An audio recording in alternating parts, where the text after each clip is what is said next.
Welcome to the 1 Minute Apologist. We interview the world's leading apologists to provide credible answers to curious questions. Frank, you ought not judge. Then why are you judging me for judging? Look, it's self-defeating to say you ought not judge. Well, I mean, come on, man. Didn't Jesus say we shouldn't judge? No, he said, judge not lest you be judged. By the same standard you judge others, you'll be judged by that standard. So before you try and take the speck out of your brother's eye, take the log out of your own eye first, then you'll be better able to help your brother. So this is not a command not to judge. It is a command on how to judge. You see, Jesus is telling us to take the speck out of our brother's eye. That involves making a judgment. He simply says, don't do it hypocritically. Elsewhere, in John 7:24, Jesus says, stop judging by mere appearances and make a right judgment. Look, everybody makes judgments. Atheists make judgments. Christians make judgments. Buddhists make judgments. Even agnostics make judgments. They make judgments, well, I don't know. Everybody's making a judgment. The only question is, are your judgments true? I will say this though, Bobby, Jesus did say a very stern rebuke for people who were judgmental.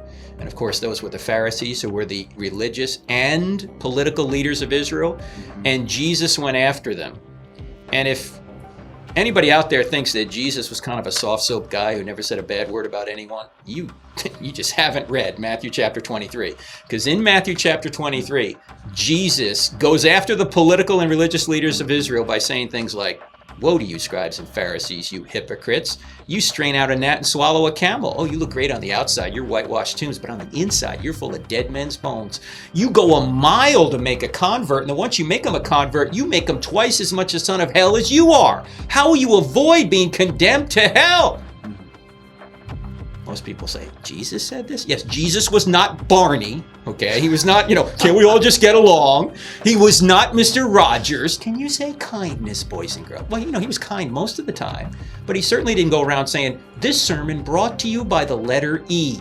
No, Jesus was tough, and he had to be tough, and sometimes we do too. We just sometimes have to tell people directly the truth, and that involves making a judgment without being judgmental.